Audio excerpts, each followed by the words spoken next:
کہا پہلا مسئلہ تو میرا حل ہو گیا، اب دوسرے مسئلے میں فکر مند تھا کہ دوسرا مسئلہ کیسے حل ہوگا کہ تیری بیٹی کا شوہر وہ بنے گا جو عثمان سے بہتر ہو، مجھے تو عثمان سے بہتر کوئی نظر نہیں آتا تھا۔ کہتے ہیں کہ خطبنی رسول اللہ، پھر اللہ کے نبی نے پیغام بھیج دیا تو میری بیٹی حضور کی بیوی بن گئی، تو حضور کی دوسری بات بھی پوری ہو گئی کہ تیری بیٹی کو وہ شوہر ملے گا جو عثمان سے افضل ہو۔ تو سیدنا عثمان اس لیے آپ کا لقب ہو گیا ذی النورین، بلکہ آپ دیکھیں کہ کتنی بڑی شان ہے کہ حضور صلی اللہ علیہ وسلم نے، میرے آقا نے، سرکار دو عالم نے، جب ام کلثوم بھی فوت ہو گئی تو حضور نے فرمایا کہ واللہ اگر میری 40 لڑکیاں بھی ہوتی نا تو میں ساری عثمان کو دیتا، لیکن اب میری لڑکی کوئی نہیں ہے، زوجوا عثمان، بھائی عثمان کی شادی کر دو، اب میری بیٹی تو ہے کوئی نہیں، اگر میری بیٹی ہوتی تو میں پھر بھی عثمان۔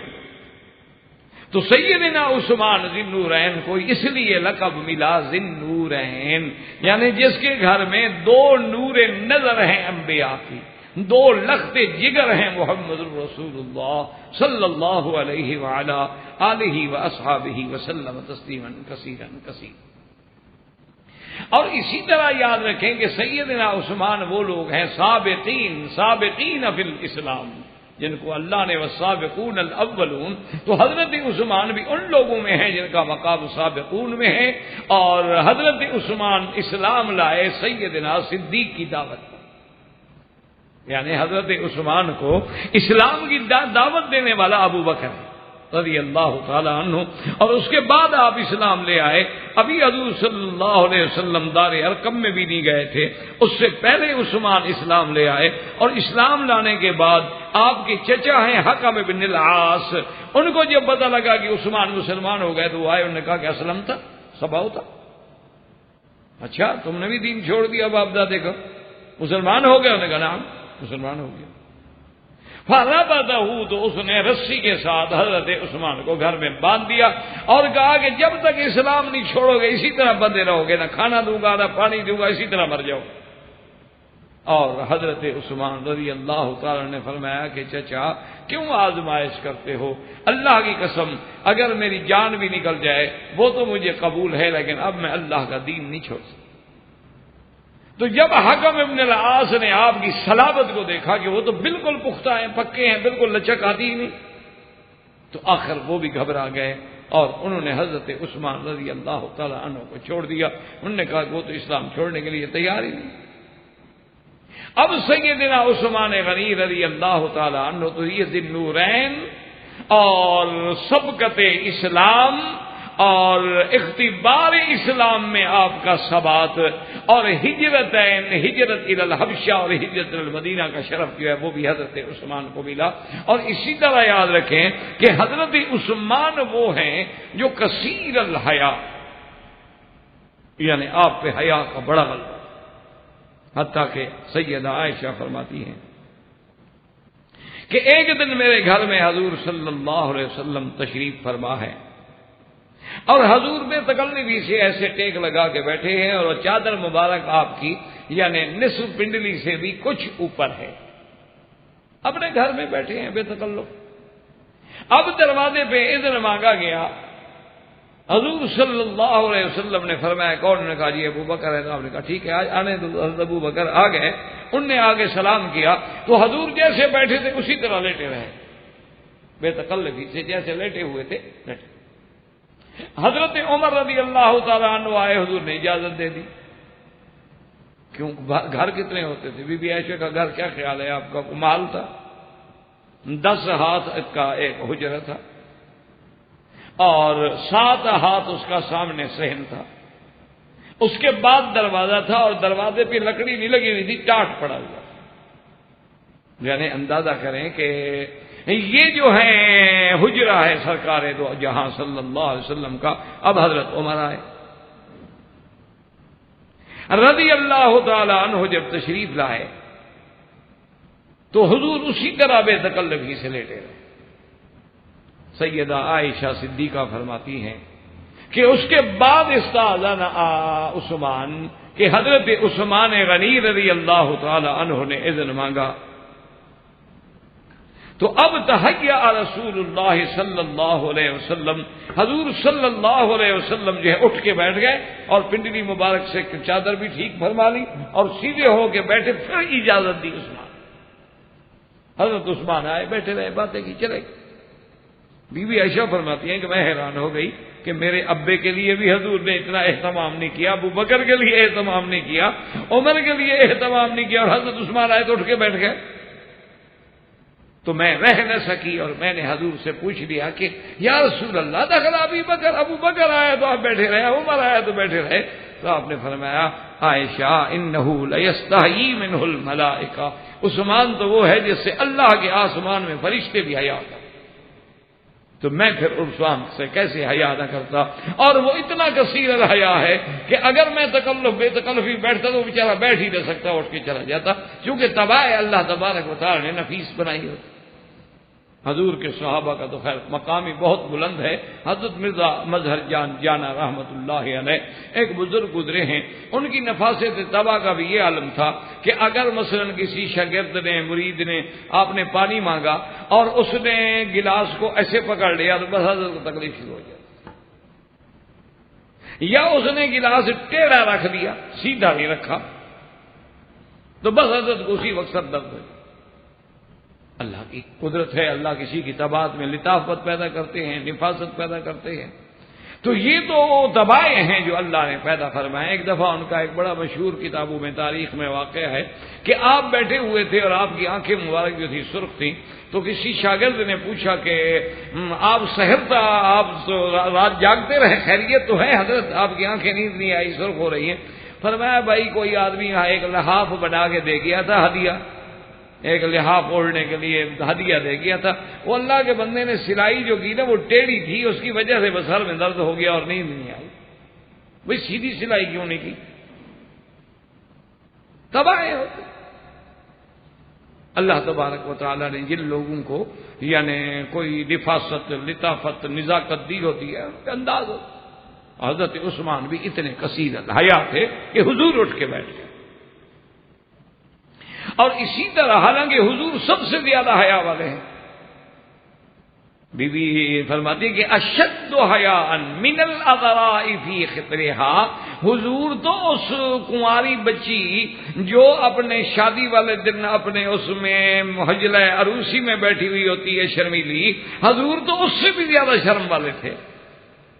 یہ اس زمانے کی بات ہے، آج کل تو خیر بیٹیاں کہاں، آج تو بیوٹی پارلر میں ہوتی ہیں، ان کو کیا ضرورت ہے شرمانے کی؟ وہ تو خود شوق سے مووی بناتی ہیں کہ پوز اچھا نہیں آیا ذرا پھر بناؤ، میں ذرا بن کے بیٹھتی ہوں۔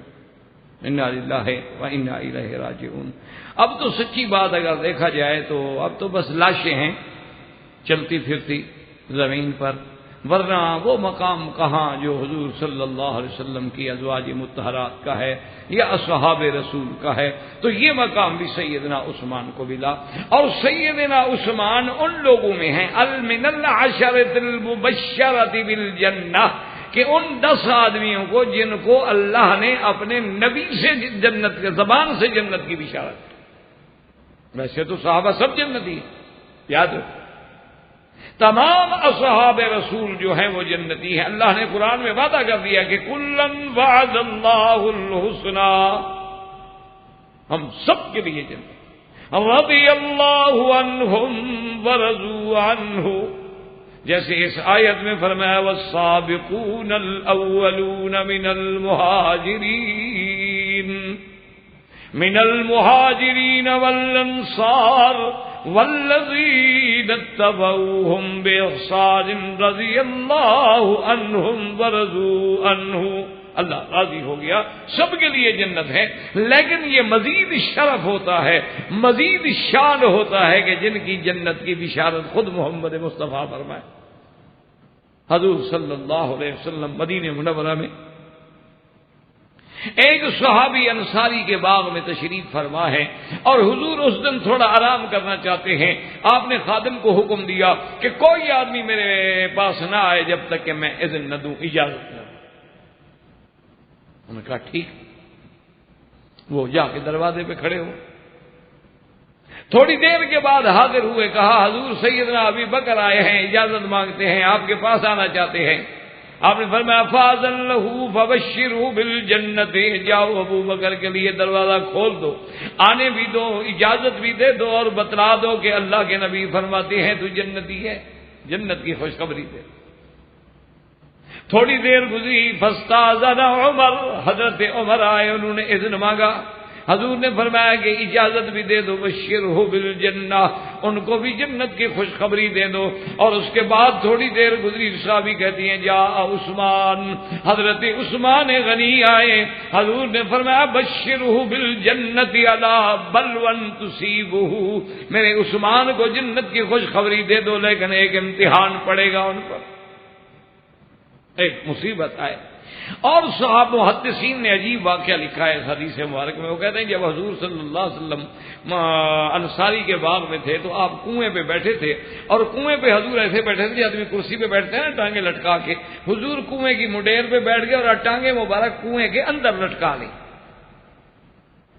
جگہ ٹھنڈی ہوتی ہے، نیچے پانی ہوتا ہے، اوپر ہوا ہوتی ہے، تو ایک ٹھنڈک کا ماحول ہوتا ہے۔ حضور ایسے بیٹھ گیا بے تکلفی سے، حضرت صدیق آئے تو ساتھ بیٹھ گئے اسی طرح کہ بھئی اب اگر میں بن کے بیٹھوں گا تو حضور کو بھی پھر بن کے بیٹھنا ہوگا نا میرے لیے، تو اسی طرح جلدی جلدی انہوں نے بھی ٹانگیں لٹکا دی تاکہ حضور کو تکلیف نہ کرنی پڑے۔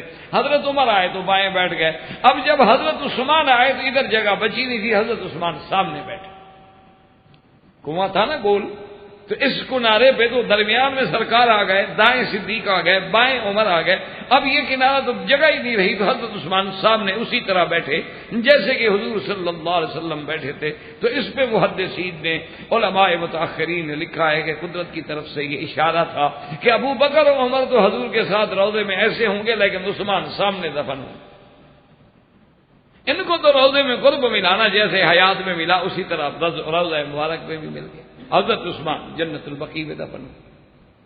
تو سیدنا عثمان رضی اللہ تعالیٰ عنہ یاد رکھیں، یعنی من العشرۃ المبشرہ، ان 10 میں سے ہیں جن کو اللہ تبارک و تعالیٰ نے اپنے نبی کے زبان مبارک پہ جنت کی بشارت دے دی۔ اور یاد رکھیں ایک تو یہ بشارت ہے جیسے 10 کو بھی دی، حضرت عثمان کو بھی ملی، اور ایک اس کے علاوہ بشارت۔ مدینہ منورہ میں ایک کنواں تھا جس کا نام تھا بئر روما، اور آج کل اس کا نام ہے بئر الجنہ۔ یہ مسجد قبلتین کی طرف اگر جائیں تو شمال میں وہ کنواں واقع ہے۔ تو یہ کنواں جو ہے ایک یہودی کی ملکیت تھا، اور وہ پانی بیچا کرتا تھا، اور خدا کی قدرت یہ ہے کہ مدینہ منورہ میں اور کوئی ایسا کنواں نہیں تھا جس کا پانی ٹھنڈا بھی ہو میٹھا بھی ہو۔ اس بئر روما کا اس کا پانی بہت میٹھا بھی تھا، ٹھنڈا بھی تھا، اور بڑا اچھا پانی، اور وہ پانی ڈول کے حساب سے بیچتا تھا، اور اس زمانے میں غریب مسلمانوں کا خریدنا جو ہے بڑا مشکل، تو عام غریب مسلمان جو ہے وہ کھارا پانی جو بھی ہوتا بیچارے پی لیتے، اور جن کے پاس تھوڑے پیسے ہوتے تو بئر روما سے جا کے پینے کے لیے خرید لیتے۔ حضور صلی اللہ علیہ وسلم نے فرمایا ایک دن، آپ نے فرمایا کوئی ہے ایسا جس کو اللہ توفیق دے اور بئر روما جو ہے وہ خرید کر کے مسلمانوں کے لیے وقف کر دے تو اس کی جنت کا محمد مدنی ذمہ دار۔ حضرت عثمان کو پتہ لگا، حضرت عثمان اس یہودی کے پاس گئے، بھی کنواں بیچتے، وہ یہودی تھا، اس کو پتہ تھا یہ وقت سے فائدہ اٹھانے والی قوم ہے۔ یہودیت جو ہے، صہیونیت جو ہے، یہ بڑی تخریب کار، مکار، عیار، ملعون ترین قوم ہے۔ ابھی دیکھا نہیں کیسے وقت سے فائدہ اٹھایا ہے کہ پورے اسلام کے ساتھ کفر کی ٹکر کرا رہے ہیں، کیونکہ ہر وقت ان پہ لعنت پڑتی تھی کہ بچوں کو مار رہے ہیں، 10 سال کے بچوں کو شہید کر رہے ہیں، 4 سال کے بچوں کو شہید کر رہے ہیں، 11 سال کے بچیوں کو شہید کر رہے ہیں، وہ بیچارے پتھر مار رہے ہیں، ان پہ جناب وہ گولے برسا رہے ہیں، توپ خانے برسا رہے ہیں، ساری دنیا سے لعنتیں پڑ رہی تھیں۔ انہوں نے ایسا حیران کیا بھائی اب چلو ان سب کو لڑا دو، ہم تو آرام سے بیٹھے رہے نا۔ ہر جگہ جہاں بھی اسلام کے خلاف کوئی فتنہ ہوگا، چاہے وہ فتنہ عقیدے میں ہو، وہ فتنہ عمل میں ہو، سیاست میں ہو، اس کے پیچھے یہودی کا ہاتھ۔ تو وہ بڑا مکار تھا، اس کو پتہ لگ گیا کہ بھئی حضرت عثمان جو کنواں لینے آئے ہیں تو کوئی وجہ تو ہے، آج سے پہلے تو کبھی نہیں آئے، تو اس نے کہا کہ جی میں تو نہیں بیچنا چاہتا. انہوں نے کہا یار مہربانی کرو. انہوں نے کہا نہیں جی نہیں، یہ بہت مہنگا ہے، آپ نہیں لے سکتے ہیں. تو قیمت بڑھاتے بڑھاتے بڑھاتے اس زمانے میں 20,000 درہم اس نے مانگا. آپ سوچ سکتے ہیں کہ حضور کے زمانے میں 20,000 کی کیا حیثیت ہوگی. آج سے 20 سال پہلے دیکھ لیں 20,000 کی کیا حیثیت. حضرت عثمان نے کہا میں 20,000 درہم بھی دینے کے لیے تیار. تو یہودی راضی ہو گیا. 20,000 درہم دے کے حضرت عثمان نے وہ کنواں خرید لیا اور حضور صلی اللہ علیہ وسلم کی خدمت میں حاضر ہوئے کہ یا رسول اللہ وہ کنواں میں نے وقف کر دیا ہے مسلمانان مدینہ پہ، میں نے وہ کنواں خرید لیا ہے، میری جنت کی بشارت تو قائم ہے. حضور نے فرمایا ہاں بالکل تمہاری جنت کا میں ذمہ دار. تو یہ مقام جو ہے یہ بھی سیدنا عثمان غنی رضی اللہ تعالی عنہ کو ملا ہے اور کسی کو نہیں.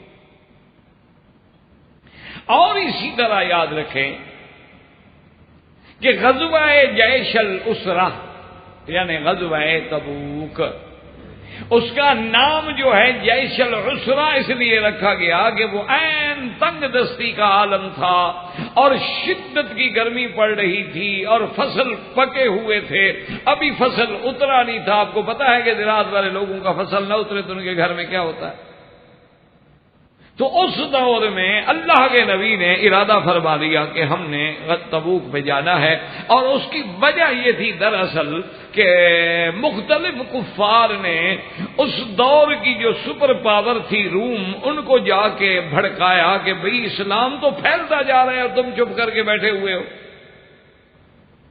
اس دور میں یہ دو بڑی طاقتیں ہوتی تھیں، ایک روم اور ایک فارس.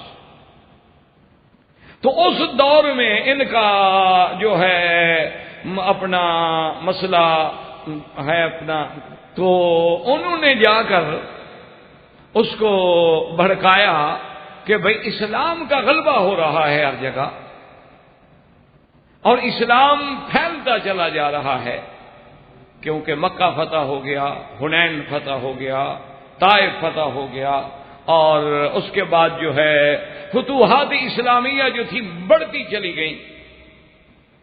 تو انہوں نے جا کے روم کو بھڑکایا. حالانکہ اس وقت روم کا بادشاہ بڑا معقول تھا ہرقل، اور وہ سرکار دو عالم صلی اللہ علیہ وسلم کی عظمت کا قائل تھا، لیکن سارے آیان مخالف تھے. تو اس نے مجبور ہو گیا اپنے وزراء سے، کیبنٹ سے اس نے بھی حکم دیا کہ فوجیں تیار کرو، ہم مدینہ پہ چڑھائی کرتے ہیں. حضور صلی اللہ علیہ وسلم کو خبر ملی کہ روم ہم پہ چڑھائی کر رہا ہے، تو حضور نے اعلان کر دیا کہ نہیں ہم جا کے لڑیں گے، روم کیوں مدینے پہ حملہ کریں. تو یہ سیاست نبوت تھی کہ اللہ کے نبی نے ایسا ارادہ فرمایا کہ پھر ہم مدینے کو کیوں میدان جنگ بنائیں. اگر جنگ ہی لڑنی ہے تو خارج المدینہ کیوں نہ لڑی جائے. اور دوسری بات یہ ہے کہ ہم دشمن کو یہ کیوں موقع دیں کہ ہم کمزور ہیں، ہم دشمن کو یہ کیوں نہ واضح کریں کہ اللہ نے ہمیں طاقت دی ہے، تم کیا لڑنے آؤ گے، ہم تمہارے مقابلے پہ آ رہے ہیں. اور یہ پہلا موقع ہے جس میں حضور صلی اللہ علیہ وسلم نے واضح اعلان کر دیا کہ بھی ہم تبوک جا رہے ہیں، جس نے جانا ہے چلے، جس نے نہیں جانا ہے چلے. ورنہ حضور اکثر بات جو تھی جنگ کی راز رکھتے تھے، آخر وقت تک آپ نہیں بتاتے تھے کہ ہم نے کہاں جانا ہے. لیکن یہ پہلا موقع ہے جس میں حضور نے راز نہیں رکھا. فرمایا کہ بالکل واضح بات ہے، ہم نے تبوک جانا ہے اور روم سے ٹکرانا ہے. یہ بڑا امتحان تھا. کیوں روم تو ایک دیکھو نا، ابھی تک جو لڑائی ہوئی تھی، مکے والوں سے لڑائی ہوئی، بنو ثقیف سے لڑائی ہوئی، غزوہ حنین ہو گیا، خیبر ہو گیا، اس کے بعد مزید قریب کی لڑائیاں ہوگی، غزوہ بنی مستلق ہو گیا. لیکن یہ تو قبائل کے ساتھ لڑائی تھی نا، لیکن وہ تو ایک باقاعدہ منظم طاقت ہے، وہ تو فوج ہے، اس کے پاس تو ایک منظم طاقت ہے. ان کے ساتھ لڑنا، اور آج تک صحابہ کو یہ تجربہ تو نہیں ہے نا کہ بھی وہ ایک منظم فوج کے ساتھ کیسے لڑا جاتا ہے. لیکن بہرحال حضور صلی اللہ علیہ وسلم نے اپیل کی کہ بھی چندہ دو تاکہ ہم صحابہ کے لیے تیاری کریں. تو اس چندے میں بہرحال سیدنا عمر آدھا حصہ لے آئے، سیدنا ابو بکر سارا گھر جو تھا لے آئے. یہ پہلا ان کے پاس یعنی جتنا مال تھا، یہ پہلا مقام سیدنا عثمان کو ملا ہے کہ حضرت عثمان کھڑے ہوئے، انہوں نے کہا علیہ مئۃ بعیر یا رسول اللہ باحلاسها واقطابها، حضور 100 اونٹ میں دوں گا سامان کے ساتھ، خالی اونٹ نہیں، سامان کے ساتھ. حضور نے پھر اپیل فرمائی کہ ابھی اور چندہ. تو حضرت عثمان پھر کھڑے ہو گئے اور نے کہا رسول اللہ علیہ مئۃ بعیر. ایک حدیث میں آتا ہے علیہ مئۃ بعیر، حضور میں 200 اونٹ مزید دوں گا، اور باہلاسها واکتابها، پورے سامان کے ساتھ. اور اس کے بعد کہتے ہیں کہ حضرت عثمان جیا ب1000 دینار. اس زمانے میں 1000 دینار، دینار بڑی چیز ہوتی تھی، اور 1000 دینار بھی اس وقت سونے چاندی کے دینار ہوتے تھے، کاغذ تو تھے نہیں، ان کو اٹھا کے لانا بھی تو بڑا مسئلہ ہوتا تھا نا. تو حضرت عثمان لے کے آئے اور حضور کی گود میں ڈالے اور آپ کے آگے ڈالے. تو حضور صلی اللہ علیہ وسلم مسکرا رہے ہیں، خوش ہو رہے ہیں، اور اس کے حضرت عثمان کے پیسوں سے ایسے کھیل بھی رہے ہیں. اور فرمایا ما ضر عثمان ما عمل بعد اليوم، ما ضر عثمان ما عمل بعد اليوم. آج کے بعد عثمان جو کچھ کرے اس کو کوئی نقصان نہیں ہوگا، اس کو اللہ جنت دیں گے. تو یہ بشارت جو ہے یہ بھی سیدنا عثمان کو ملی ہے اور کسی کو نہیں. اللہ تبارک و تعالیٰ نے یہ شرف جو نصیب کیا ہے تو یہ بھی صرف حضرت سیدنا عثمان کو.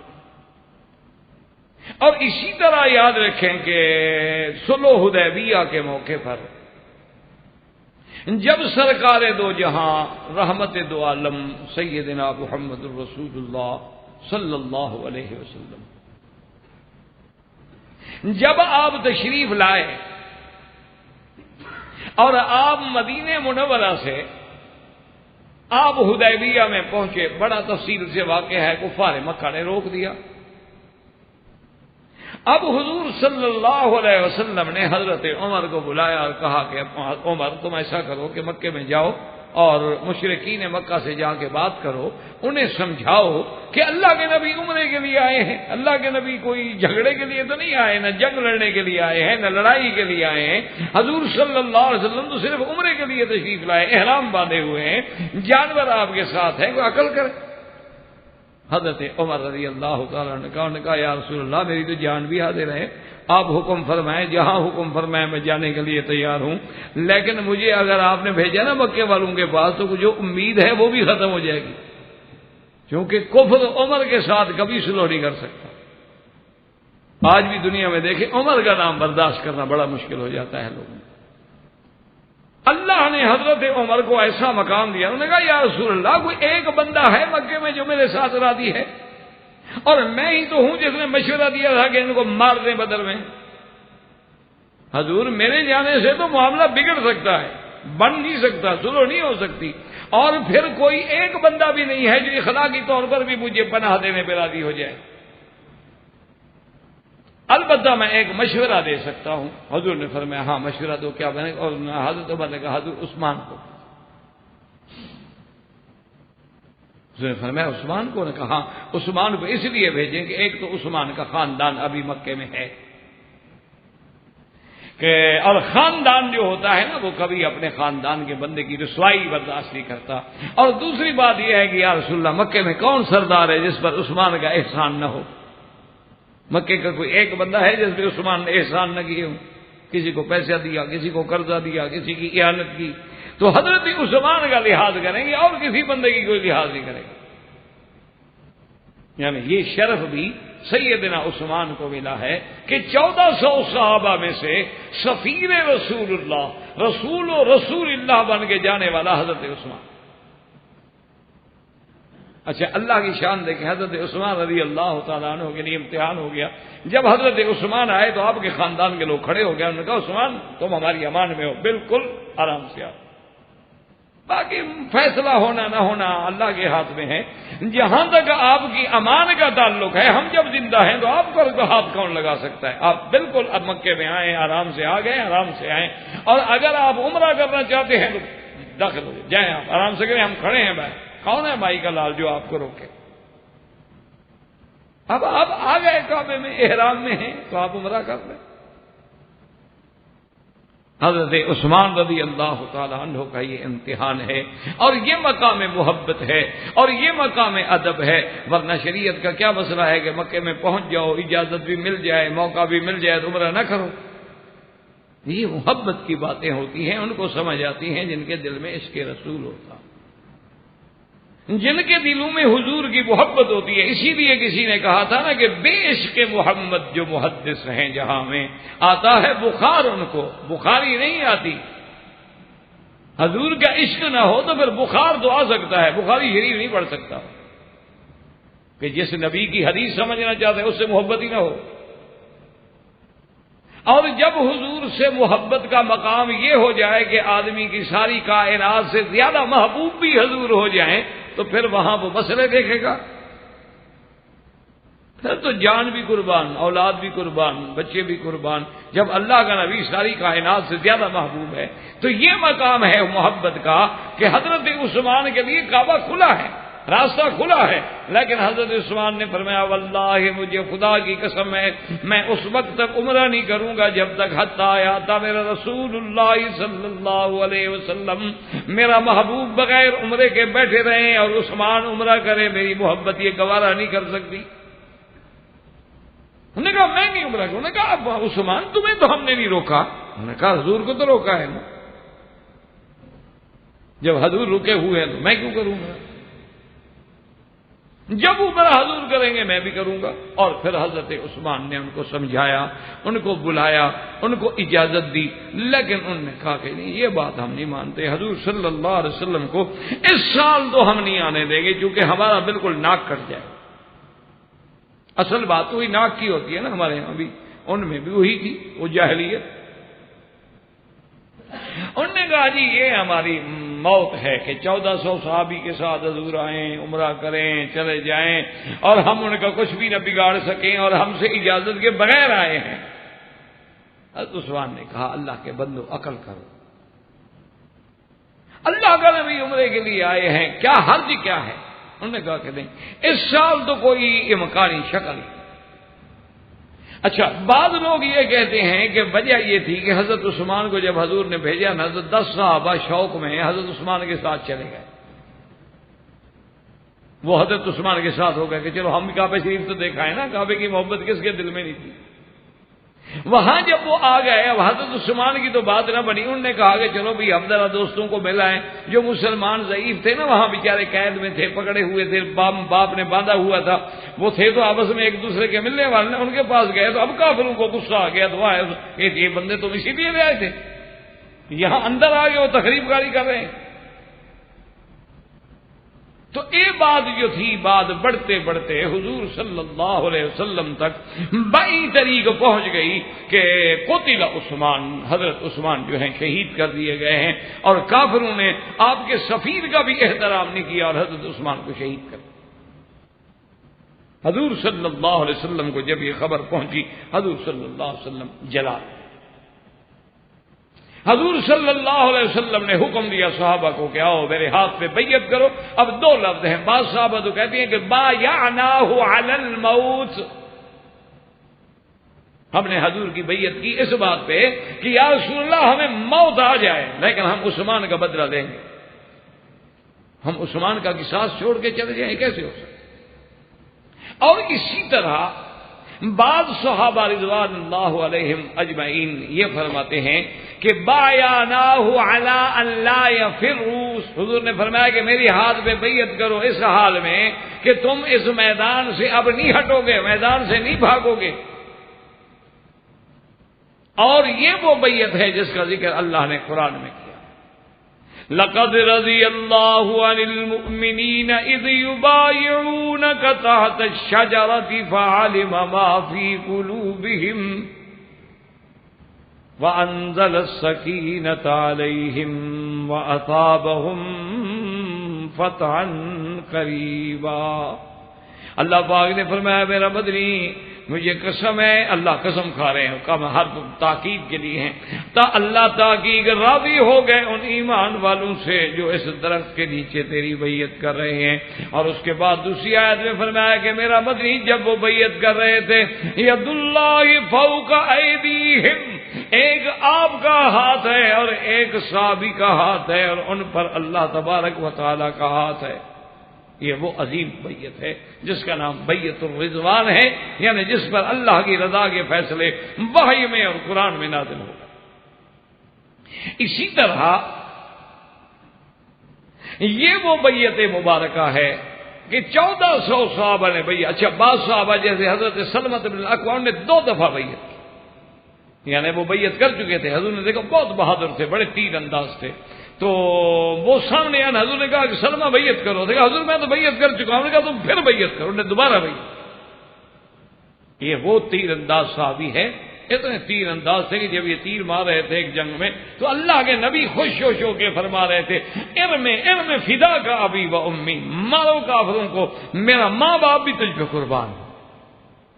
یہ وہ صحابی ہے، اس نے 2 دفعہ بیعت کی، اور جب ساری بیعت ہو گئی 1400 صحابی نے بیعت کر لی، ایک بندہ تھا جس نے بیعت نہیں کی، جد بن قیس، وہ منافق تھا، وہ بھاگ گیا۔ جب بیعت ہو رہی تھی وہ بھاگ گیا، صحابہ نے دیکھا کہ وہ نہیں ہے، جد بن قیس کے پیچھے آدمی دوڑا، بھی سب بیعت کر رہے ہیں، تم رہ گئے، کہا میرا اونٹ گم ہو گیا ہے، میں اونٹ تلاش کر رہا ہوں، اصل میں وہ منافق تھا، اس نے بیعت ہے۔ اب جب سارے صحابہ نے بیعت کر دی تو حضور صلی اللہ علیہ وسلم نے فرمایا کہ میرے صحابہ، میرا دل گواہی دیتا ہے کہ میرا عثمان زندہ ہے، ابھی شہید نہیں ہوئے، تو اس لیے میں چاہتا ہوں کہ عثمان بھی اس بیعت سے محروم نہ ہو جائے، لہذا تم گواہ ہو جاؤ کہ ھذا یدی و ھذا ید عثمان، کہ یہ میرا ہاتھ ہے اور یہ میرے عثمان کا ہاتھ ہے، میں عثمان کی طرف سے خود بیعت کرتا ہوں۔ تو صحابہ کہتے ہیں خدا کی قسم یہ شرف عثمان کے سوا کسی کو نہیں، کہ اللہ کے نبی نے اپنے ہاتھ کو حضرت عثمان کا ہاتھ قرار دے دیا، یعنی اپنا ہاتھ ہے، حضور فرماتے ہیں یہ میرا ہے اور یہ عثمان کا ہے، اور پھر اللہ کا ہاتھ جو ہے اوپر ہے، جیسے اس کی شان کو زیبا ہے، تو یہ فرماتے ہیں صحابہ کہ خدا کی قسم ہے ایسا مرتبہ اور ایسا مقام جو تھا اور کسی صحابی کو نہیں ملا، تو یہ عظمت جو ہے حضرت عثمان رضی اللہ تعالی عنہ کو ملی۔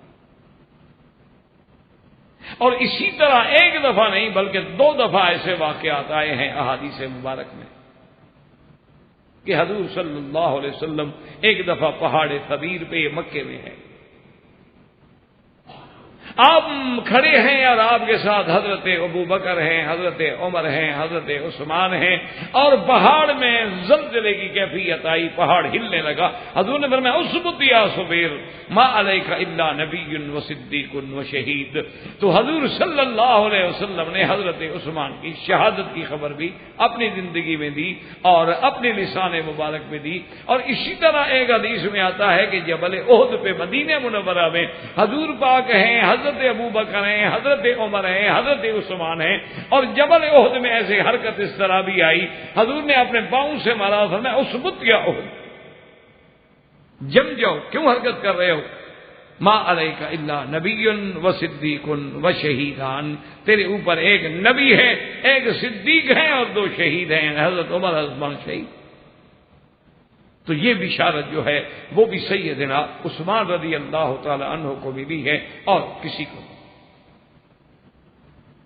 اسی لیے میرے عزیز یعنی آپ حیران ہوں گے کہ اب دیکھیں نا کہ فرق جو ہیں شیعہ حضرات وہ حضور کی بیٹیوں کا انکار کرتے ہیں، کہتے ہیں ایک بیٹی ہے، 4 بیٹیوں کا انکار کرتے ہیں۔ اصل وجہ کیا ہے کہ اگر بیٹیاں مانے تو پھر حضرت عثمان کو بھی تو داماد مانے نا، اور پھر حضرت عثمان کو بھی تو ذی النورین مانے، اس لیے وہ سرے سے بنات کا ہی انکار کر دیتے ہیں۔ جیسے کہ سید یہ ان کی عادت صرف ہمارے ساتھ نہیں بلکہ اپنے اہل بیت کے ساتھ بھی محبت کے باوجود یہ ہے کہ حضرت علی رضی اللہ تعالیٰ عنہ بی بی فاطمہ کا بھی انکار کرتے ہیں بیٹی کا، حضرت حسن حسین کا نام لیتی ہیں لیکن کبھی انہوں نے بتایا کہ بی بی فاطمہ کی بیٹی بھی تھی، اس کا نام نہیں لیں۔ بھائی اگر حضرت علی کی اولاد حسن حسین شان والے ہیں تو آپ کی بیٹیاں بھی شان والی ہیں، کیونکہ بطن فاطمہ الزہرا ہے اور صلب علی ہے، لیکن اس کا انکار کیوں کرتے ہیں کہ اگر اس بیٹی کا اقرار کریں تو پھر حضرت عمر کو داماد ماننا پڑتا ہے، اس بیٹی کے ساتھ رشتہ ہوا حضرت عمر کا۔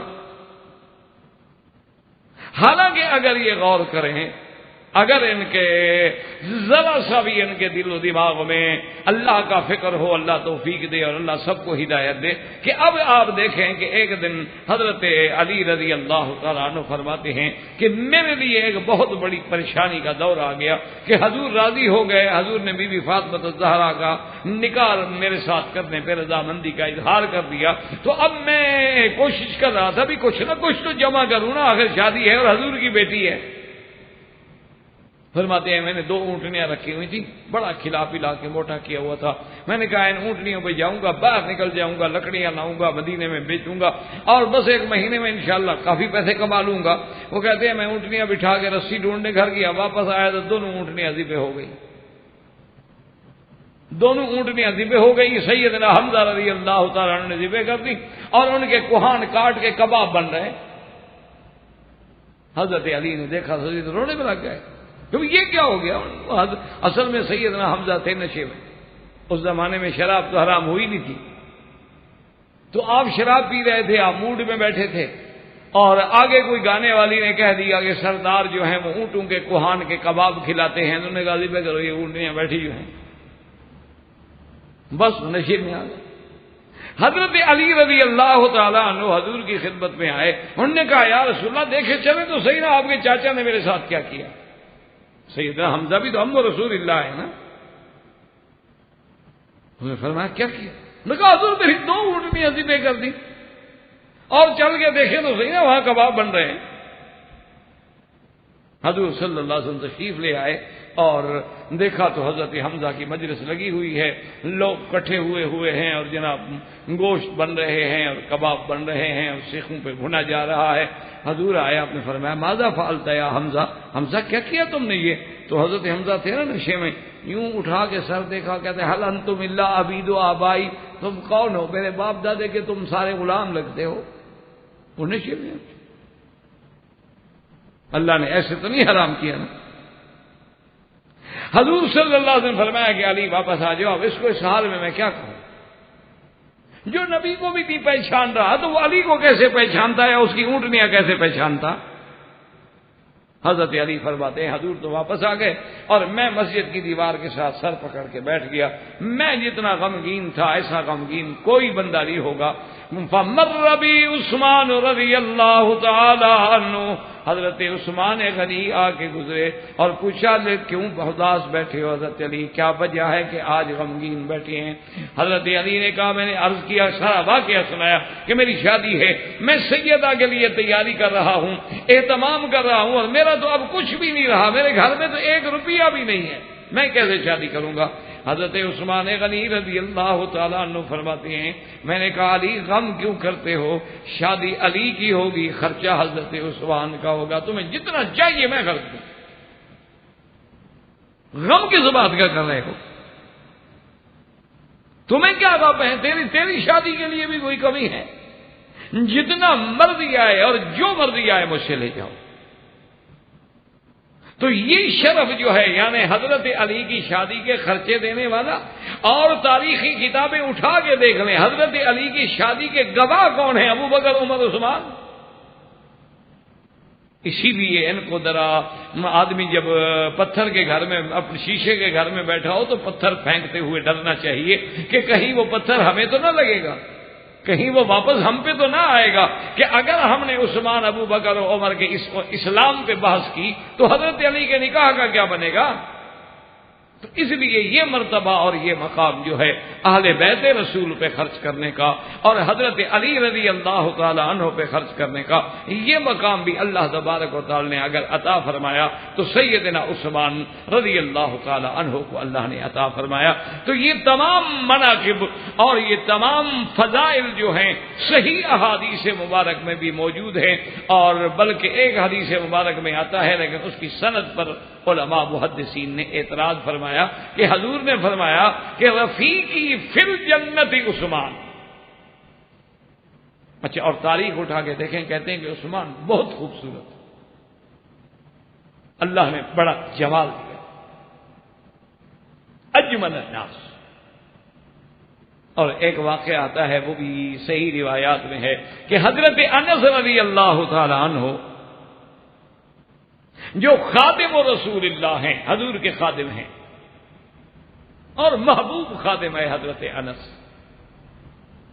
حضور صلی اللہ علیہ وسلم کے گھر میں ہدیہ جو آیا، کسی نے گوشت بھیجا تو حضور نے فرمایا انس ادھر آؤ، کسی چیز میں یہ گوشت لے جاؤ اور عثمان کے گھر میں دے آؤ، چونکہ عثمان کے گھر میں حضور کی بیٹی ہے، گویا حضور اپنی بیٹی کے گھر میں بھی بھیج رہے ہیں۔ تو حضرت انس رضی اللہ تعالیٰ عنہ کہتے ہیں کہ میں جب آیا گوشت لے کر، حضرت عثمان، خدا کی قدرت ہے کہ دونوں موجود تھے، حضرت عثمان بھی بیٹھے تھے، آپ کی زوجہ محترمہ بی بی رقیہ بھی بیٹھی تھی۔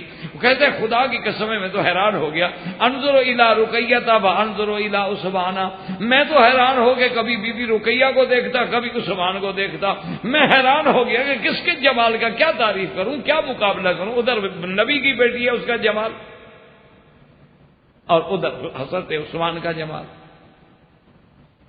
کہتے ہیں کہ میں جب واپس آیا تو حضور صلی اللہ علیہ وسلم نے فرمایا انس تم نے ہدیہ پہنچا دیا ہے؟ تو میں نے کہا ہاں یا رسول اللہ میں نے ہدیہ پہنچا دیا ہے۔ اور حضرت انس سے حضور نے فرمایا حل دخلت علیہما، ہدیہ جو تم دینے گئے ہو وہ دونوں موجود تھے، تم اندر گئے تھے؟ تو حضرت نے کہا کہ ہاں یا رسول اللہ میں تو اندر گیا تھا، اس وقت آیت حجاب تو تھی نہیں، پردہ تو آیا نہیں تھا۔ تو آپ نے فرمایا کہ اچھا انس تم نے دیکھا ہے کہ ان کو دونوں کو دیکھا تھا میاں بیوی؟ انہوں نے ہاں یا رسول اللہ دیکھا تھا۔ اور حضور نے فرمایا حل رأیت احسن زوجا منہما، اس سے بہتر جوڑا بھی تم نے کبھی زمین پہ دیکھا ہے؟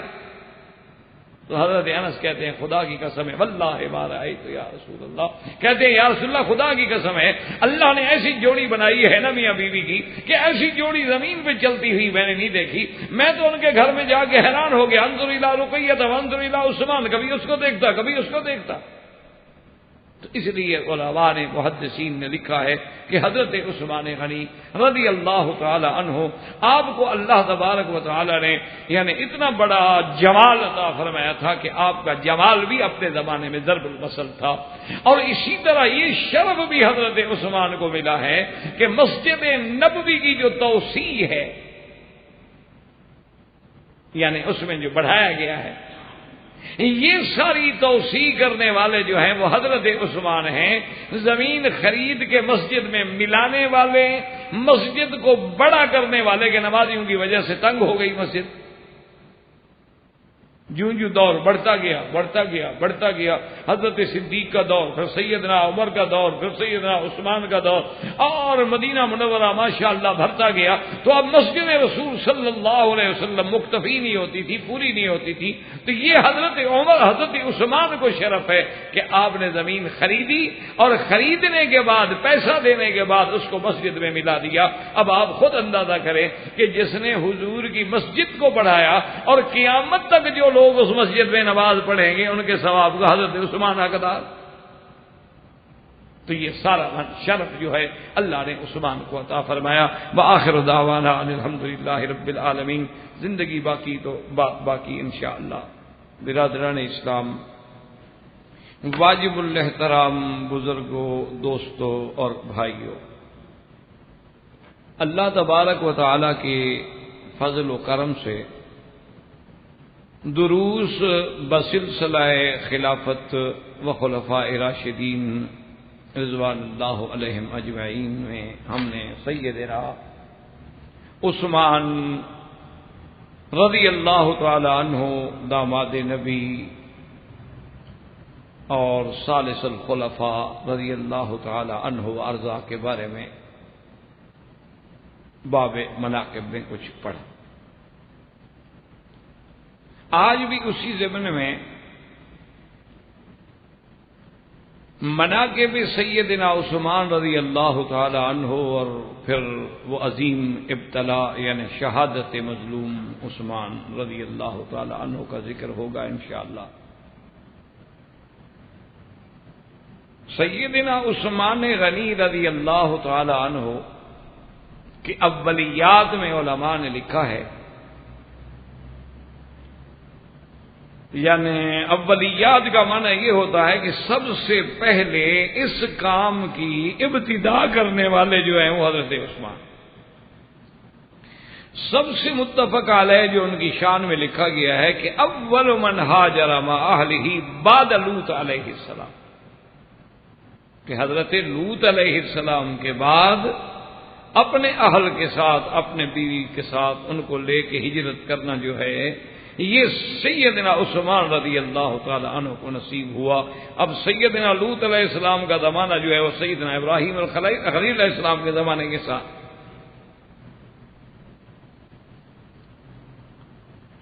تو یہ اولیت جو تھی سیدنا عثمان کو ملی۔ اور پھر آپ نے صرف ایک ہجرت نہیں بلکہ ہاجرہ ہجرتین، یعنی یہ شرف بھی آپ کو ملا کہ آپ نے 2 ہجرتیں فرمائیں، مکہ سے حبشہ اور پھر مدینہ منورہ۔ اور اسی طرح علماء نے لکھا ہے کہ اول من خلق فی المساجد، کہ سب سے پہلے مسجدوں کے اندر خوشبو کا انتظام کرنا جو ہے، آپ تو یہاں چونکہ رہتے ہیں الحمدللہ، آپ جانتے ہیں عرب میں رواج ہے کہ عود ہوتا ہے اور مختلف خوشبوات ہوتی ہیں جن کو یہ انگاروں پہ رکھ کے لکڑی کو جلاتے ہیں، اس کا دھواں ماشاءاللہ پھیلتا ہے۔ تو اسی طرح سب سے پہلے مسجد نبوی میں خوشبو کا انتظام و اہتمام کرنے والے تمام خلفاء میں سے پہلے حضرت عثمان رضی اللہ تعالی۔ اور مسجد مقامی ایسا ہے، اور حضور کو بھی سب سے زیادہ خوشبو پسند ہے۔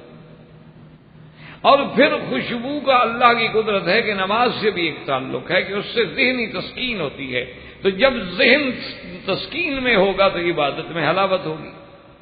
اگر آپ عبادت کر رہے ہیں اور ذہن پریشان ہے، تو یہ بھی سب سے پہلے سیدنا عثمان نے کیا، اور یہ اولیات عثمان میں شمار ہوتا ہے۔ اور اسی طرح علماء نے لکھا ہے کہ اول من سن الاذان فی الجمعۃ، کہ جمعہ کے دن نماز سے قبل الوقت اعلان کے لیے جب اذان کا اعلان جو ہے اس کی ابتدا بھی حضرت عثمان نے کی۔ اس کی وجہ یہ تھی کہ سرکار دو جہاں صلی اللہ علیہ وسلم کے زمانے میں مدینہ منورہ کے سکان محدود تھے، پھر سیدنا ابو بکر کے زمانے میں بڑھے، پھر سیدنا عمر کے زمانے میں بڑھے، اور سیدنا عثمان کے زمانے میں تو ماشاءاللہ مدینہ منورہ کی آبادی زیادہ ہو گئی۔ اور ہر آدمی کی یہ تمنا ہوتی ہے کہ میری نماز جمعہ جو ہے کم از کم محرم میں ہو، مسجد نبوی میں ہو، یا مکہ مکرمہ کی مسجد الحرام میں ہو۔ حالانکہ یہاں بھی آپ دیکھیں کتنا جمعے ہوتے ہیں، اگر وہ سارے جمعہ نہ ہوں تو یہ حرم میں تو آپ نماز نہ پڑھ سکیں، یعنی بلکہ رمضان المبارک میں یا خاص جب مواقع آتے ہیں تو ان کو بنا اور عرفات کی بڑی بڑی مسجدیں کھولنی پڑتی ہیں۔ تو اس لیے سیدنا عثمان رضی اللہ تعالیٰ عنہ یہ بھی اول من امر بالاذان سیدنا عثمان، کہ جمعہ کے دن ایک دوسری اذان کی ابتدا جو ہے وہ حضرت عثمان نے کی رضی اللہ تعالیٰ۔ اسی طرح اول من امر ببناء المحراب فی المسجد، سیدنا عثمان ہی ہیں جنہوں نے سب سے پہلے مسجد میں محراب بنانے کا حکم دیا، ورنہ پہلے مساجد میں محراب نہیں ہوتا تھا، سیدھی دیوار ہے، امام آگے کھڑا ہو گیا باقی پیچھے کھڑے ہو گئے۔ لیکن جب سیدنا امیر المومنین عمر بن الخطاب رضی اللہ تعالی عنہ پہ مسجد کے اندر قاتلانہ حملہ ہوا تو سیدنا عثمان نے حکم دیا کہ اب مساجد کے محراب بنائے گئے تاکہ امام تھوڑا الگ ہو، اگر کوئی حملہ آور سب میں ہے پتہ تو لگے کون آگے جا رہا ہے، کون ہٹ رہا ہے، کون نکل رہا ہے۔ اگر برابر کھڑے ہیں تو کسی کو کیا پتہ لگے۔ اور پھر یہ ہے کہ امام کی حفاظت بھی کی جا سکے گی کہ باقاعدہ ایک محراب ہے، کمرہ ہے گویا، اور اس طرف سے دروازہ رکھ دیا جائے تو امام کو پوری مسجد کی صفیں چیر کر بھی نہیں جانا پڑے گا، اینڈ جب ٹائم ہوا محراب سے دروازہ کھولا اندر آ گئے۔ تو یعنی امام کی حفاظت کے پیش نظر، جسے موجودہ دور میں آپ سیکورٹی پرابلم حل کرنے کے پیش نظر حضرت عثمان نے سب سے پہلے محراب مسجد کا حکم دیا، یہ شرف بھی حضرت عثمان کو ملا۔ اور یہ شرف بھی علماء نے لکھا ہے کہ حضرت عثمان کو ملا ہے کہ بھئی اذان جو ہے وہ تو بلند آواز سے کہی جائے تاکہ دور جائے، اذان کا مقصد یہ اعلام ہے. اور پہلے دور میں چونکہ مائکروفون نہیں تھے تو لوگ یہ کرتے تھے کہ مسجد کے میناروں پہ چڑھ جاتے تھے، کسی اونچی جگہ پہ چڑھ جاتے تھے، مسجد کی کسی کونے کی دیوار پہ چڑھ جاتے تھے اور بلند آواز سے کوشش کرتے تھے مؤذن تاکہ زیادہ سے زیادہ اللہ کے دین کی آواز بلند ہو. اب تو خیر وسائل ہو گئے، مائکروفون ہو گئے.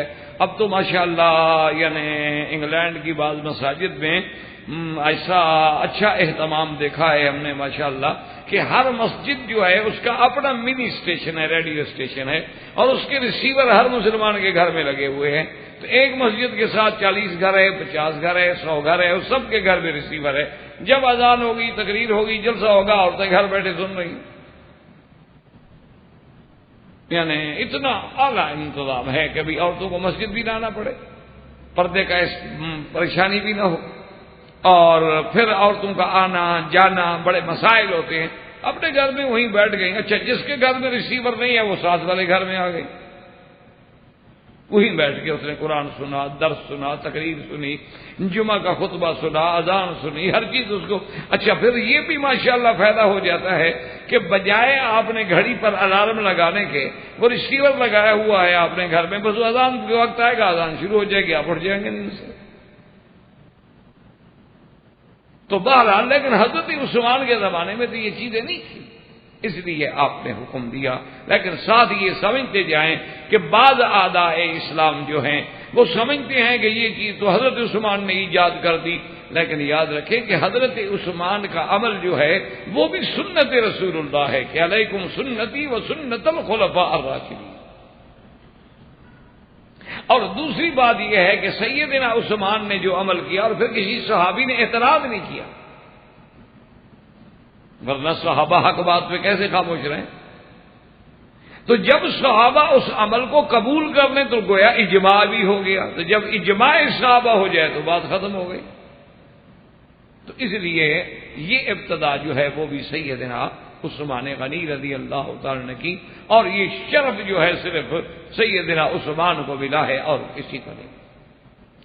تو اسی طرح میں عرض کر رہا تھا کہ آذان بلند آواز سے اور تکبیر آہستہ یہ بھی حضرت عثمان نے آرڈر کیا.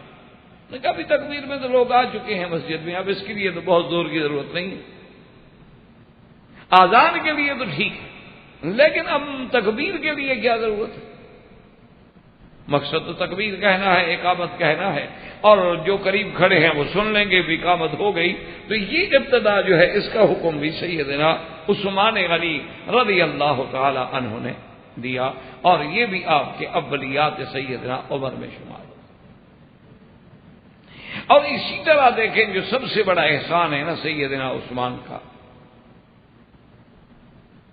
اللہ تبارک و تعالی آپ پہ کروڑوں رحمتوں کے دروازے کھول دیں.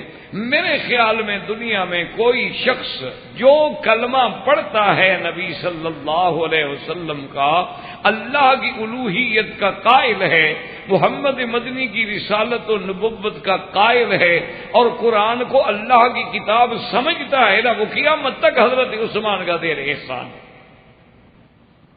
اس کی وجہ یہ ہے کہ اگر عثمان قرآن جمع نہ کرتے آج قرآن ہمیں کہاں سے ملتا.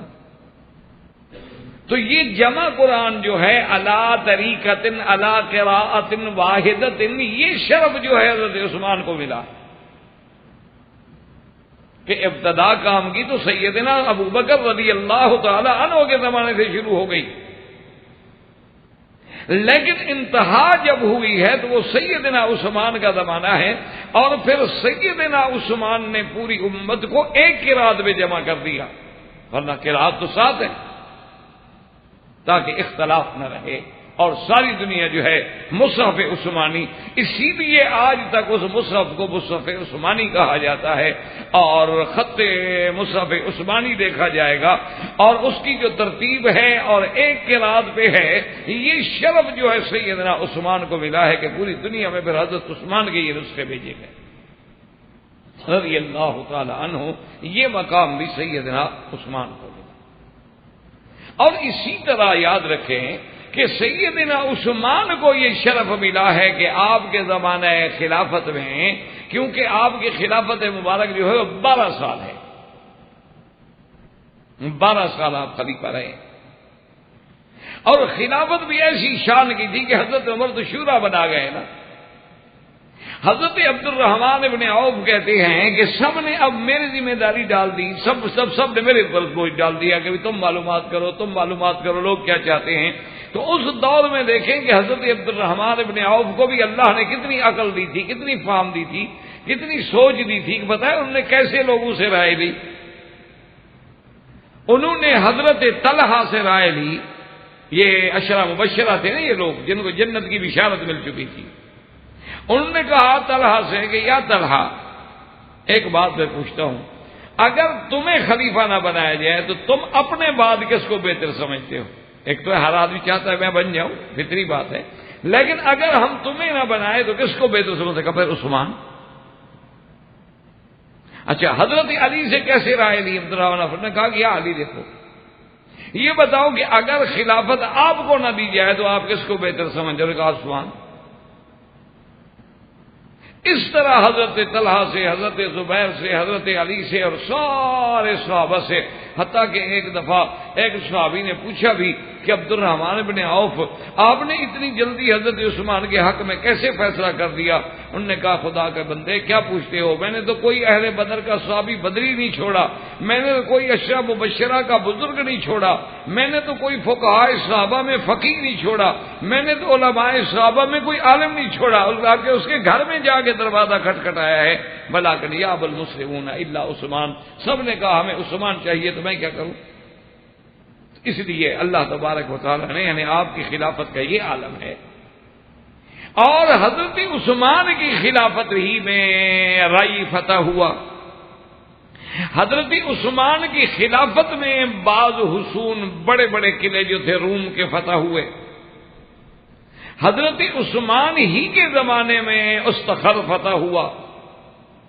حضرت عثمان کے زمانے میں ہی قبرص فتح ہوا.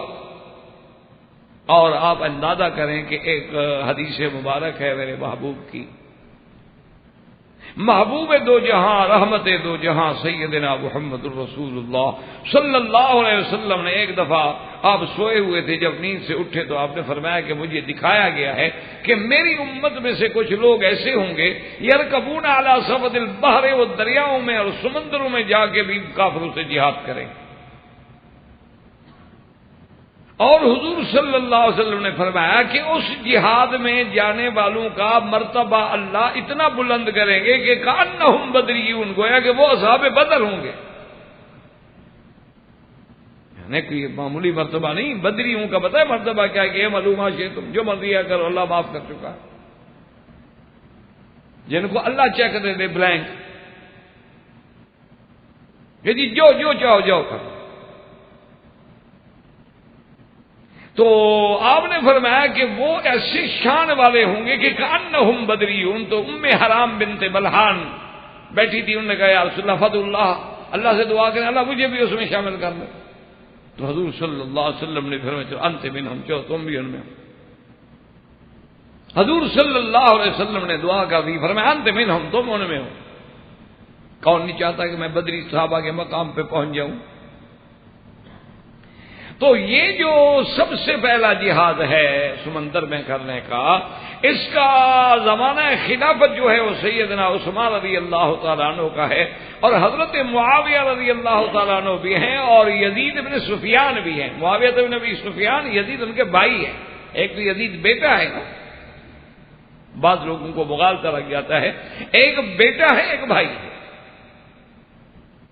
تو انہوں نے سب سے پہلے وہ بحری اسطول بنایا اور خلافت عثمان میں، اور اس کے بعد جا کے انہوں نے قبرص تک جنگ لڑی، جہاد کیا. اچھا خدا کی شان دیکھیں، یہ بی بی جن کے لیے حضور نے دعا کی تھی نا، ام حرام بنت ملحان، یہ بھی اس سفر میں ساتھ تھی.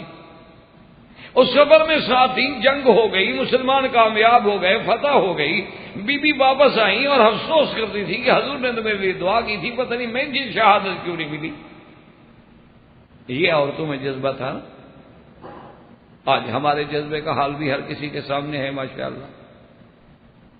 بی بی صاحبہ پریشان ہیں، خدا کی قدرت دیکھو کہ واپس آ رہی ہیں، کشتی سے اترتے ہوئے جو گری شہید ہو گئی، وہیں موت آ گئی. اللہ کے نبی کی دعا جو تھی وہ پوری ہو گئی. تو یہ بھی خلافت عثمان رضی اللہ تعالی عنہ کے دور میں ہے. یعنی آپ حیران ہوں گے کہ سیدنا عثمان کے زمانے میں خلافت میں اسلام ایسے پھیلا ہے نا جی کہ اسلام تقریباً یعنی 22 لاکھ مربع میل سے زیادہ پہ اسلام کا پرچم لگ گیا. 22 لاکھ مربع میل. کہاں ہے قبرص ترکی کے ساتھ، اور کہاں ہے اندلس، کہاں ہے استخر، کہاں ہے تاشکند.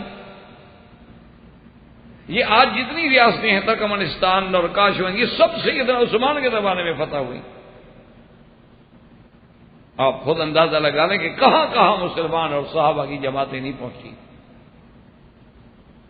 کہاں کہاں انہوں نے اللہ کا دین نہیں پہنچایا. آج بھی آپ جائیں زنجیانگ جو چائنا کا علاقہ ہے، وہاں بھی صحابہ کی قبریں موجود ہیں.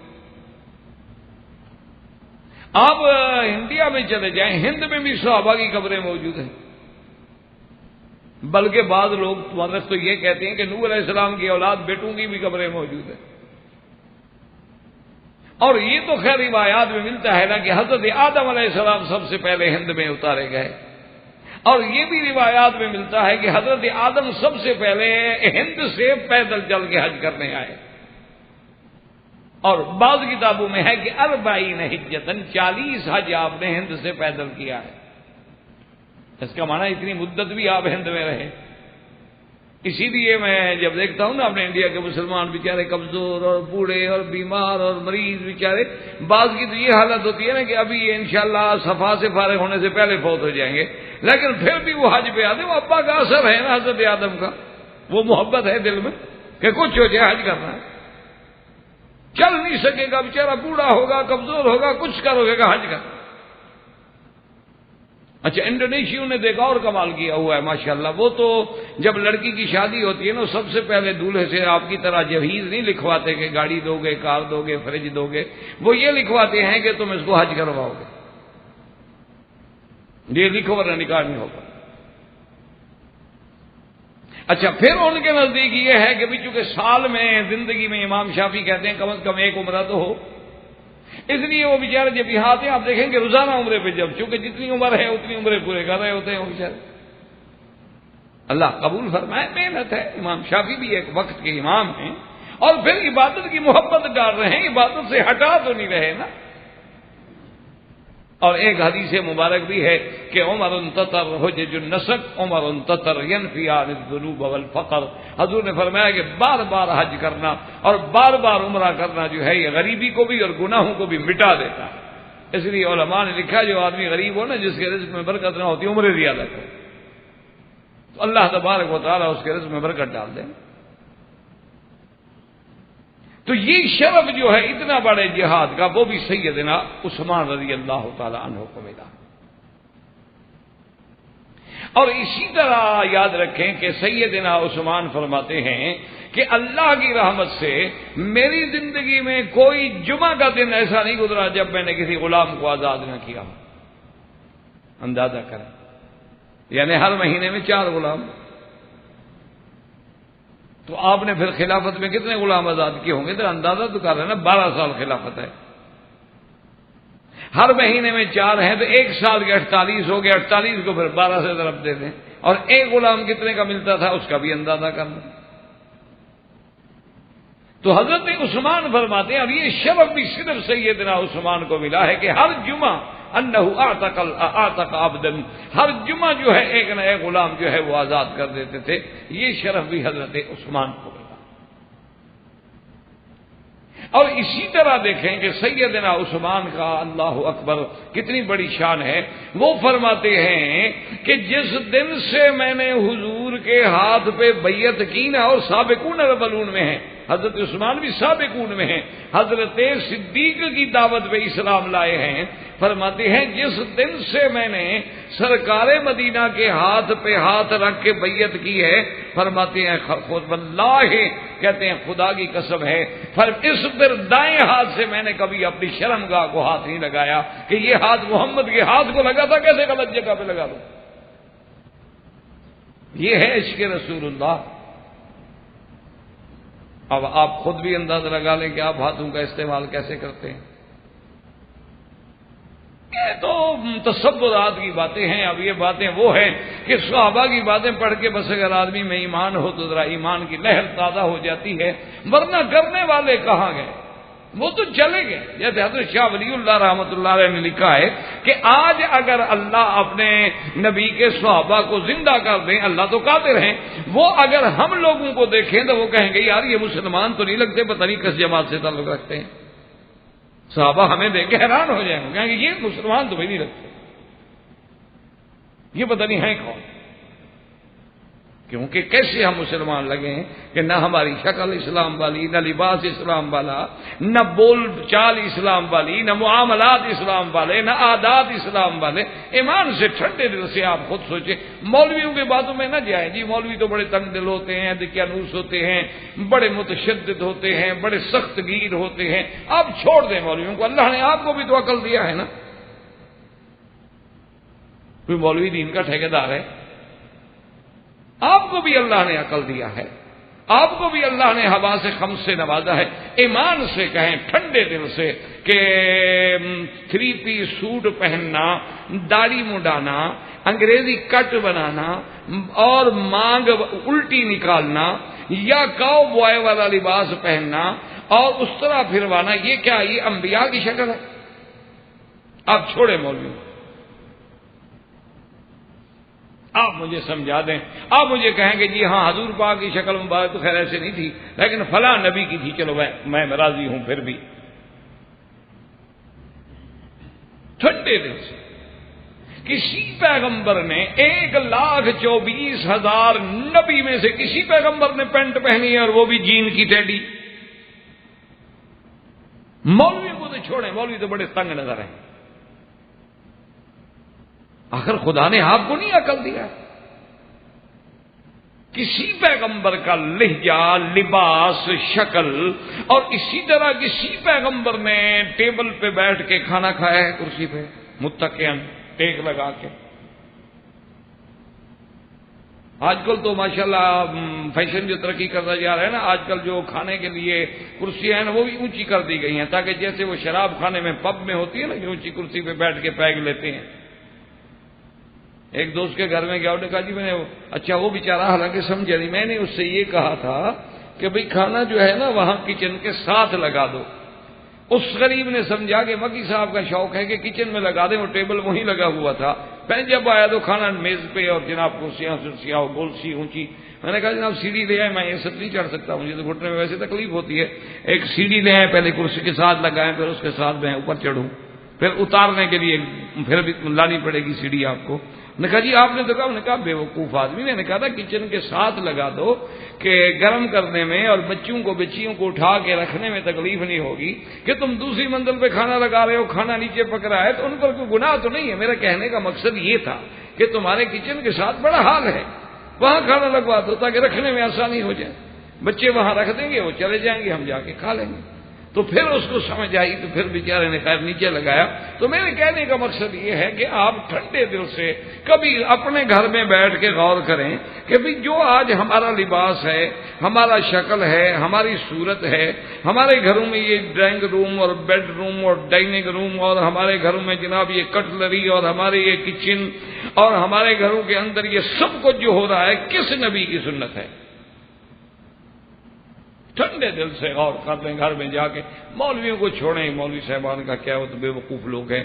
لوگ آگے دیکھیں چاند پہ جا رہے ہیں، وہ تمہیں 1400 سال پیچھے لے جانا چاہتے ہیں کہ مکے مدینے کی بات مانو. مولوی تو خیر ہیں بیچارے، کم عقل ہیں، کیونکہ کریں کیا، ان بیچاروں نے نہ یونیورسٹیوں میں پڑھا ہے، نہ ان کو جدید معلومات ہیں. وہ تو آج تک اسی داڑھی پہ اڑے ہوئے ہیں. آج بھی کہتے ہیں کہ عورت پردہ کرے، آج بھی کہتے ہیں جی پگڑی باندھو، آج بھی کہتے ہیں جی لکڑی کا مسواک زیادہ فائدہ دیتا ہے ربڑ کے برش سے.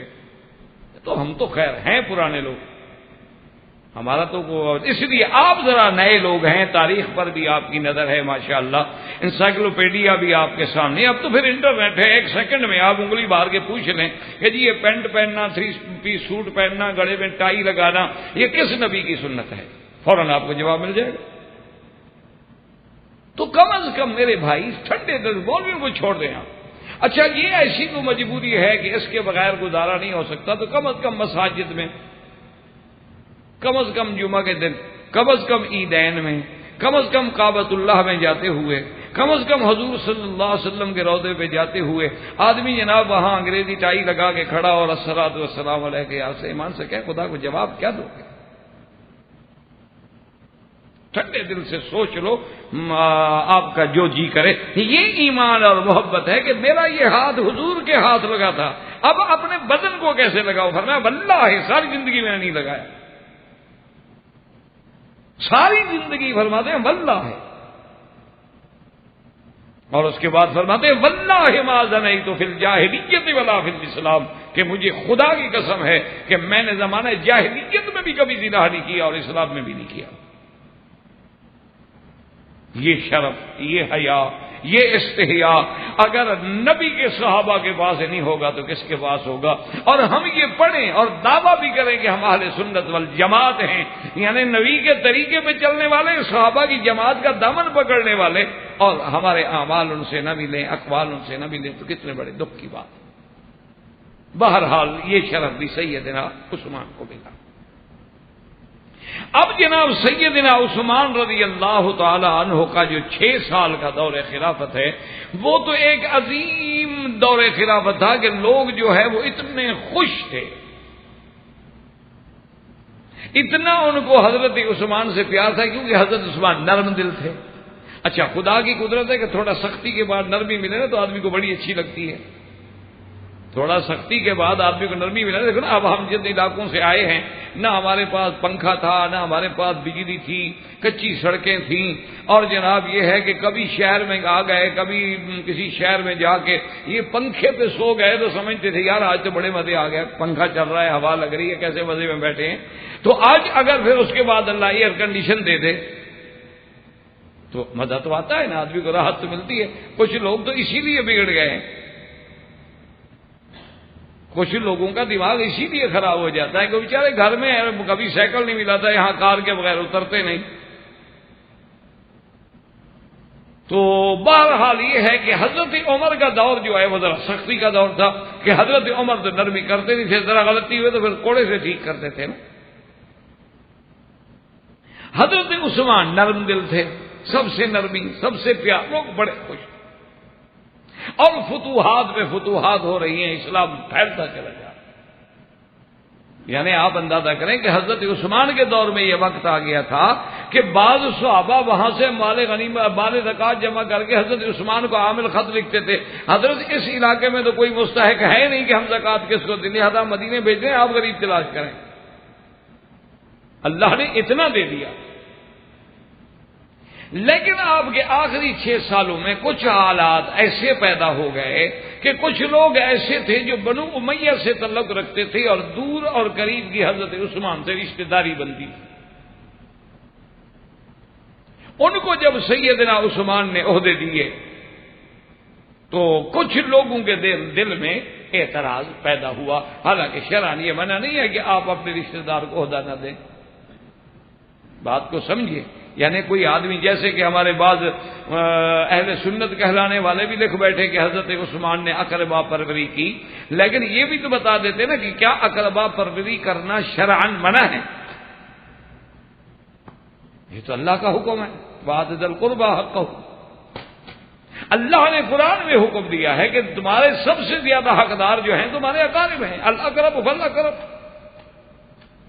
دیکھنا یہ ہوتا ہے کہ حضرت عثمان نے کسی رشتہ دار کو جو اس عہدے کا اہل نہیں تھا، یعنی میرٹ پر مستحق نہیں تھا، اس کا میرٹ نہیں بنتا تھا، لیکن پھر حضرت عثمان نے دے دیا ہو تو یہ ہے اقربا پروری. تو بہرحال کچھ لوگوں کے دل میں اعتراض پیدا ہوا. ایک وجہ تو یہ بنی، اور دوسری وجہ یہ بنی کہ آپ نے ابن ابی سرح کو مصر کا گورنر بنایا. اس نے مصر میں کچھ اتنی زیادہ سختی کی اور شدت کی، حالانکہ اس کے بڑے خدمات ہیں، بڑے فتوحات ہیں، لیکن ابن ابی سرا نے کچھ اتنی شدت کی کہ مصر کے ایک وفد نے حضرت عثمان رضی اللہ تعالی عنہ کو اس کی شکایت کی کہ آپ کا گورنر جو ہے اس نے تو ہمیں تنگ کر دیا. فحددہ عثمان، حضرت عثمان نے تحدید آمیز خط لکھا اور اس کو تنبیہ کی کہ تمہاری شکایات مجھے مل رہی ہیں، تم کیا کر رہے ہیں، اور ان شکایات کا فوراً ازالہ کرو. اس کو جب خط ملا تو وہ اللہ کا بندہ اور بھڑ گیا اور بھڑک گیا کہ اچھا میری شکایت ہے.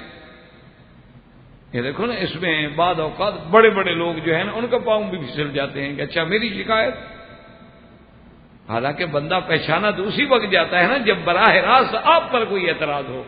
اس وقت جب آدمی کا پتہ لگتا ہے کہ کتنا حوصلہ ہے. لوگوں پر اعتراض کرنے کا تو ہر کوئی سن لیتا ہے نا. تو اس نے ابن ابی سرا نے کیا کیا کہ جن لوگوں نے شکایت کی تھی ان کے خلاف اس اللہ کے بندے نے اور سختی شروع کر دی.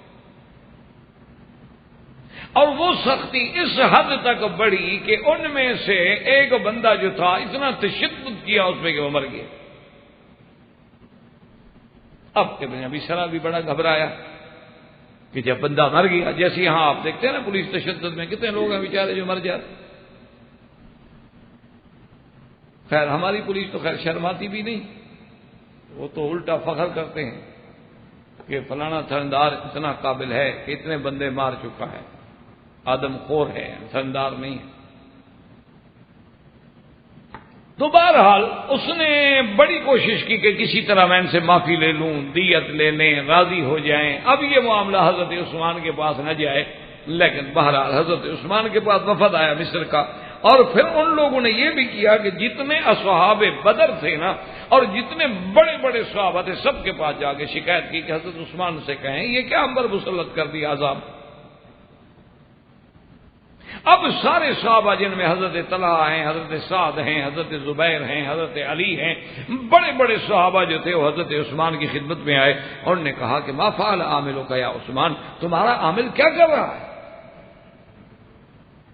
حضرت عثمان نے کہا کہ میں نے تو اس کو بڑی تحدید لکھی تھی، لیکن سمجھ نہیں آتی ہے کہ اقتدار ملنے کے بعد اس کی کوئی ذہن میں کبر آ گیا ہے یا کیا ہو گیا ہے. اچھا اب آپ لوگ جو بھی فیصلہ کریں، آپ بڑے ہیں، آپ جو فیصلہ کریں عثمان کو تو قبول ہے، آپ کس کو چاہتے ہیں؟ چلو آپ کوئی نام تجویز کریں، میں اس کو بنا دیتا ہوں گورنر.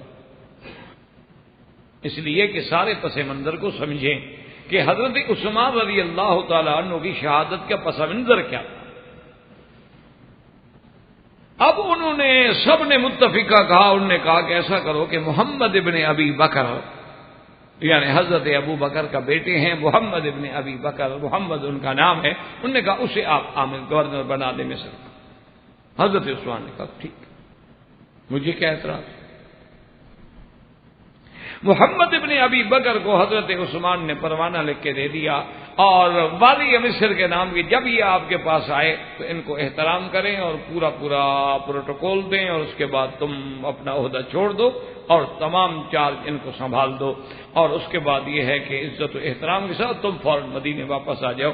آپ کو یہ خط دیا، ختم لگائی، مہر مبارک لگائی اور اس کے بعد دستخط فرمائے اور وہ امر لے کر حضرت محمد ابن ابی بکر رضی اللہ تعالی عنہ نے یہ کیا. ان نے صحابہ، بڑے بڑے صحابہ بدرین سے بھی اور مہاجرین سے بھی، انصار سے بھی کہا کہ بھی ایسا کرو کہ تم میرے ساتھ جاؤ، میں اکیلا نہیں جاؤں. انہوں نے کہا کیوں؟ انہوں نے کہا پہلی بات تو یہ ہے کہ کیا اس کے خلاف جو شکایتیں آ رہی ہیں اللہ جانے وہ حقیقت بھی ہیں کہ نہیں.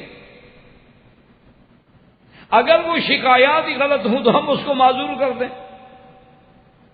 پھر تو ہم نے ناجائز کرایا نا کہ ایک آدمی کے خلاف رپورٹ ہی غلط ہے، لیکن ہم نے اس کو عہدے سے نکلوا دیا. اور اگر شکایات صحیح ہیں تو آپ لوگ ساتھ ہوں گے، کوئی حل نکالیں گے تاکہ اس کو بھی کسی طرح معافی مل جائے، اور پھر میں وہاں مجھے سیٹ کر کے بٹھا کے پھر آپ لوگ واپس آ جائیں. اب چونکہ ابو بکر کا بیٹا ہے کون انکار کرے. انہوں نے کہا کہ ٹھیک ہے.